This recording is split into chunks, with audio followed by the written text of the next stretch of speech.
कल हम लोगों ने भक्ति काल के बारे में अध्ययन किया था कि भक्ति काल कहते किसे हैं, इसे कितने भागों में बांटा गया है तथा इसकी समय सीमा क्या है।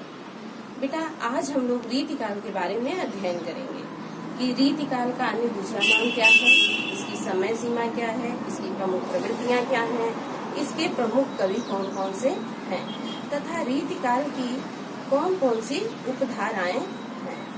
तो हम आप लोगों को सर्वप्रथम रीति काल की किन नामों से जानते हैं एवं इनकी समय सीमा क्या है ये बताएंगे। रीति काल को उत्तर मध्य काल के नाम से भी जानते हैं। इसकी समय सीमा 1700 से लेकर 1850 ईस्वी तक है, जो कि यहाँ इंगित है। रीति काल जिसे उत्तर मध्य काल के नाम से जानते हैं, इसकी समय सीमा 1700 से लेकर 1850 ईस्वी है। 16वीं से 17वीं शताब्दी तक हमारे देश में मुगल साम्राज्य प्रतिष्ठित हो चुका था। वह वैभव और सुख समृद्धि के उच्च शिखर पर था। बेटा उस समय जनसाधारण में सुख शांति थी। इन्हीं परिस्थितियों के चलते राधा कृष्ण भक्ति स्वरूपी न होकर एक नायक नायिका के रूप में परिवर्तित हो गए तथा श्रृंगार के आलम्बन बन गए। कवियों का ध्यान साहित्य शास्त्र की ओर केंद्रित हो गया। कवियों ने अपनी रचनाओं में रस, अलंकार, छंद, नायक और नायिका संबंधी प्रेम प्रसंगों को प्रमुखता देना प्रारंभ कर दिया। ऐसी रचनाओं को रीति ग्रंथ या दक्षिण ग्रंथ कहा जाता है। बेटा इस काल में रीति ग्रंथों की रचना अत्यधिक हुई, इसीलिए इसे रीति काल कहते हैं। रीति काल को कितनी उपधाराएं हैं उसे मैं आपको बताऊंगी कि रीति काल की कितनी उपधाराएं हैं। तो रीति काल की 3 उपधाराएं हैं, जिसको मैं ऐसे आप लोगों को समझा रही हूँ। रीति काल जिसे रीतिबद्ध काल, दूसरा है रीति मुक्त काल और तीसरा है रीति सिद्ध। इन 3 भागों में बांटा गया है। अब रीतिबद्ध काल के जो प्रमुख कवि हैं वो भूषण है, जसवंत सिंह है और विनोद। दूसरा है रीति मुक्त, इसके प्रमुख कवि धनानंद जी, आलम, बोधा एवं ठाकुर इत्यादि। तीसरा है रीति सिद्ध, इसके प्रमुख कवि बिहारी, सेनापति, वीरेंद्र, कृष्ण कवि इत्यादि हैं। इसके अलावा रीति काल की प्रमुख प्रवृत्तियां भी थी। इसकी प्रमुख प्रवृत्तियां क्या थी?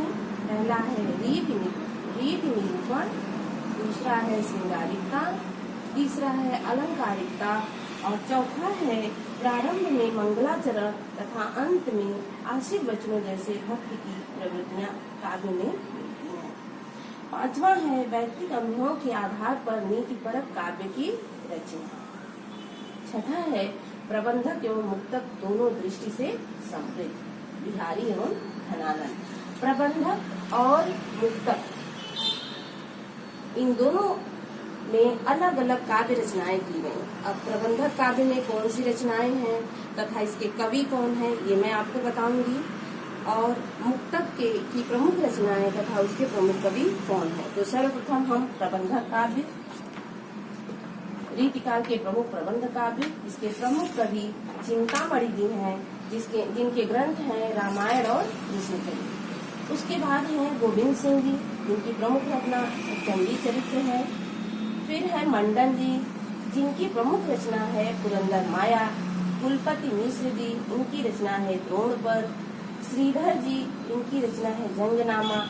ग्वाल जी, इनकी रचना है हमीर भट्ट। बेटा रीति काल जिसे उत्तर मध्य काल के नाम से जानते हैं, जिसकी समय सीमा 1700 से लेकर 1850 ईस्वी है। इसमें हमने आपको बताया कि 16वीं से 17वीं शताब्दी तक देश में मुस्लिम राज पूरी तरीके से प्रतिष्ठित हो चुका था। उस समय देश में चारों तरफ सुख शांति थी, जनता बड़ी खुशहाल थी। उस समय कृष्ण जो कि पहले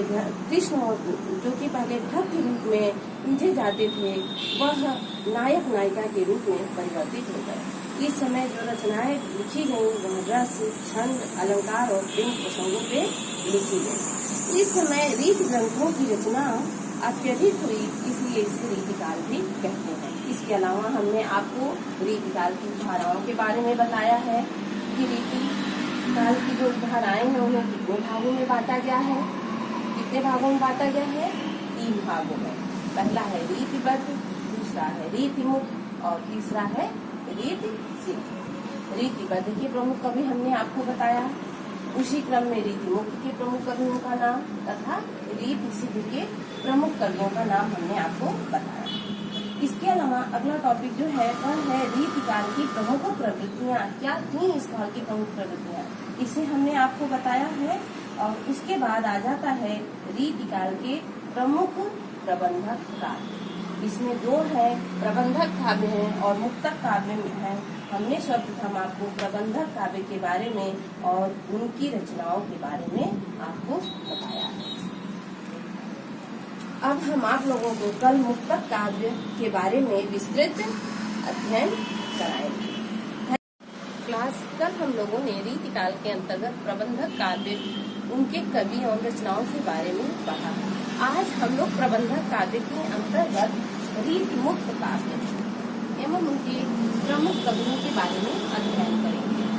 रीति काल के प्रमुख मुक्तक काव्य, तो इसमें कवि कौन है? मतीराम जी, जिनका काव्य है रसराज, ललित ललाम, सप्तसरी।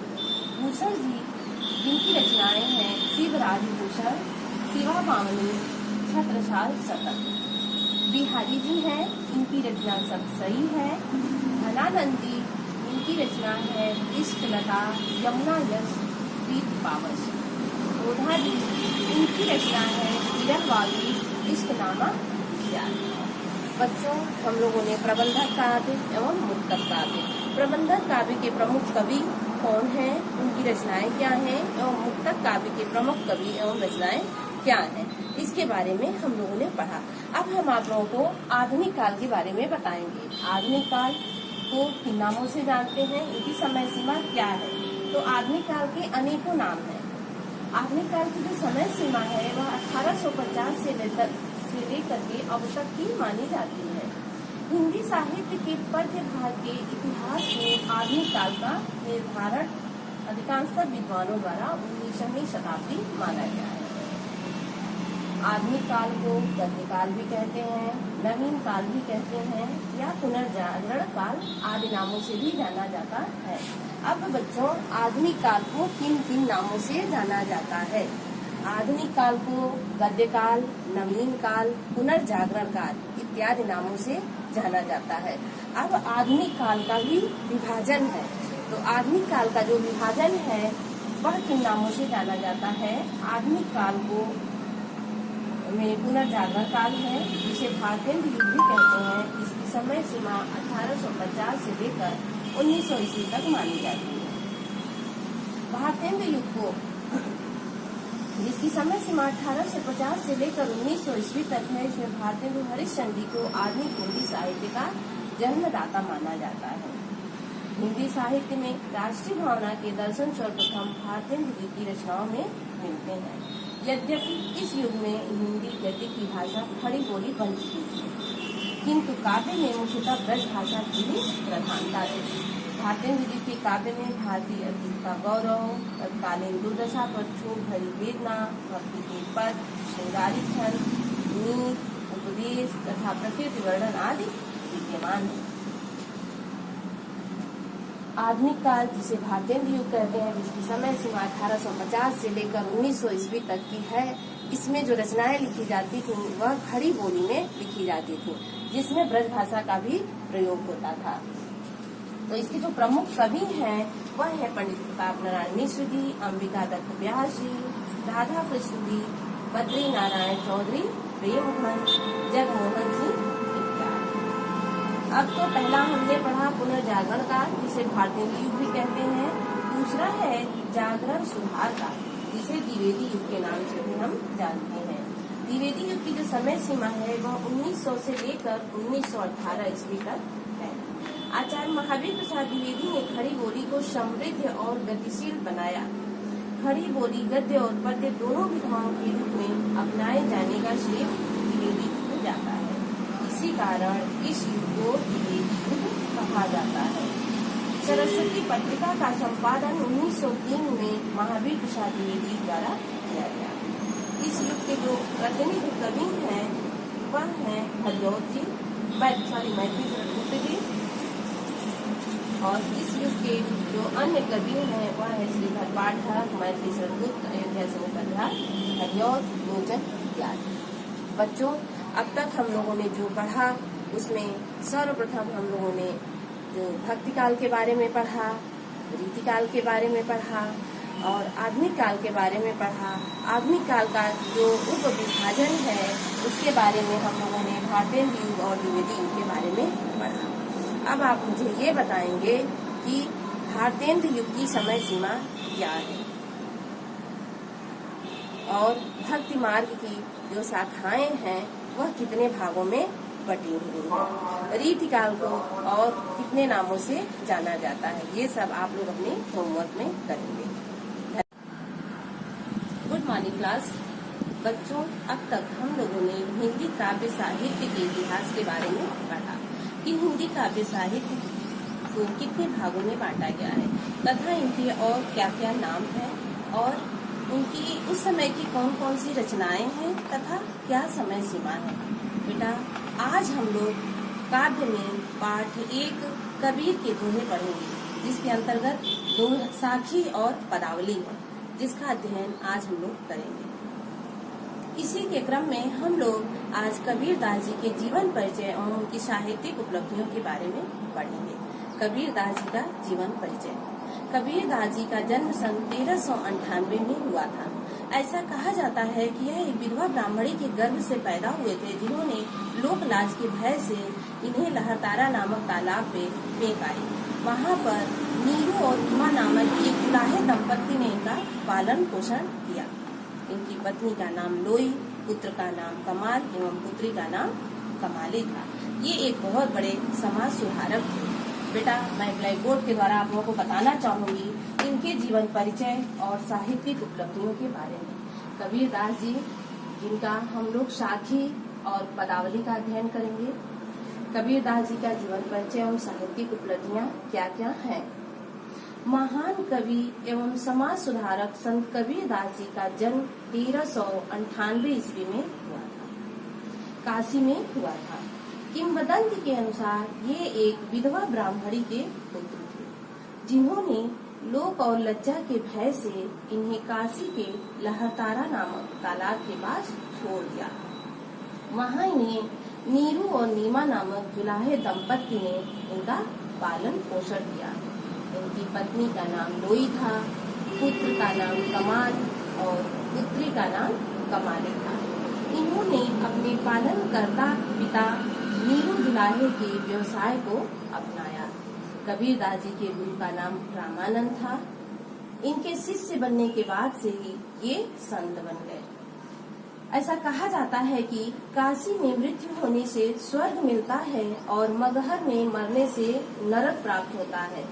इस अंधविश्वास का खंडन करने के लिए ये अपने अंतिम समय में इन्होंने काशी का त्याग कर दिया और मगहर को अपना निवास स्थान बनाया। इनकी मृत्यु 1518 ईस्वी में मगहर में हुई।